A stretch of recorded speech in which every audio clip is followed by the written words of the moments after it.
دیکھیں خصی جانور کے بارے میں یہ جو موقف ہے نا اہل تشیع کی طرف جو منسوب کیا گیا کہ وہ اس کو حرام سمجھتے ہیں، تو یہ ایک مت ہے جو ان کی پبلک کے اندر بھی ہے۔ آپ محقق شیعہ علماء سے پوچھیں تو شیعہ علماء کے اندر ان کے پرانے بزرگوں میں بھی دو رائے پائی جاتی ہیں۔ ایک مطلقاً خصی جانور کی قربانی کو حلال سمجھتے ہیں، دوسرے جو ہیں اسے حرام کی کیٹیگری میں نہیں سمجھتے، وہ کہتے ہیں پریفریبل ہے کہ نہ کیا جائے۔ لیکن آپ کو پتہ ہے جب یہ معاملات آگے چلتے ہیں نا تو پھر زیادہ سختی آنا شروع ہو جاتی ہے دونوں طرف سے، اور اب یہ ہے کہ شیعہ کی منڈیاں زیادہ لگی ہوئی ہیں، جیسے وہ کہتے ہیں شیعہ مچھی شیعہ جانور، اور وہاں پہ خصی جانور کھڑے ہوئے ہوتے ہیں۔ حالانکہ آپ شیعہ علماء سے میں نے باقاعدہ اس کے اوپر پوری ڈیبیٹ کی ہے، وہ کہتے ہیں جی ہمارا یہ کیٹاگوریکل موقف نہیں ہے، ہمارے ہاں دو اقوال ہیں، اور جو دوسرے لوگ ہیں نا جو خصی کی جانور کی قربانی کو جائز نہیں سمجھتے وہ حرام کی کیٹیگری میں نہیں سمجھتے ہیں، وہ فتویٰ نہیں لگاتے کہ آپ کی ہوگی نہیں، وہ کہتے ہیں کہ بہتر ہے کہ یہ نہ ہو۔ یہ خصی جانور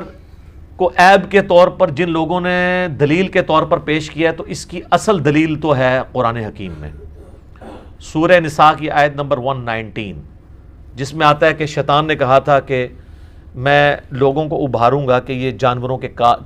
چیریں گے، بتوں کے نام پہ چھوڑتے تھے۔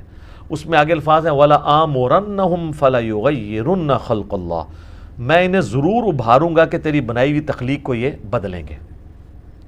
تخلیق بدلنے میں ہر وہ کام داخل ہے جو نیچر کو آپ ہٹ کے کوئی کام کرتے ہیں، چاہے وہ کان چیر دیں، چاہے وہ آپ سینگ توڑ دیں کسی کا، ٹھیک ہے۔ اور اسی کیٹیگری میں تفسیر تبری جو اہل سنت کی پہلی تفسیر ہے ابن جریر تبری کی، انہوں نے اسی آیت کے کانٹیکسٹ میں لکھا ہے صحیح سند کے ساتھ کہ انس ابن مالک کہا کرتے تھے ابو صحابی رسول ہیں، سنی شیعہ سے بلند ہیں وہ، کہ جانور کو خصی کرنا اس کی تخلیق کو بدلنا ہے۔ مصنف عبد الرزاق میں، المصنف ابن ابی شیبہ میں، سنن الکبریٰ البیہقی میں، سر ان تین کتابوں کے نام یہ رٹ لیں آپ، یہ تین کتابیں جس میں آپ کو صحابہ اور تابعین کے اعمال اور افعال مل جائیں گے۔ مصنف تو کہتے ہی اس کو ہیں جس میں کثرت کے ساتھ صحابہ اور تابعین کے ہوں، مصنف ابن ابی شیبہ، مصنف عبد الرزاق اور سنن الکبریٰ البیہقی، اس میں آپ کو کئی تابعین کا ملے گا کہ وہ جانور کو خصی کرنے کو حرام سمجھتے تھے، اور کئی کہتے تھے یہ جواز کی حد تک ٹھیک ہے۔ امام احمد بن حنبل سے مسائل احمد ان کی کتاب ہے جس میں ان کے فتاوی ہیں، ان سے پوچھا گیا تو وہ کہتے ہیں میں اللہ سے امید کرتا ہوں کہ خصی جانور کی قربانی درست ہوگی، وہ بھی کانفیڈنس سے نہیں کہتے۔ رہے ہمارے اہل سنت میں تو وہ ایک حدیث کو لے کے پھر رہے ہیں جو سنن ابی داؤد میں، اور روایت تو ضعیف ہے، کہ نبی صلی اللہ علیہ وآلہ وسلم نے دو چتکبرے سینگوں والے مینڈے، کالا چٹا یعنی ان کے اوپر وہ بنے ہوئے تھے نشانات، وہ قربان کیے جو خصی بھی تھے، یہ ابو داؤد میں حدیث ہے۔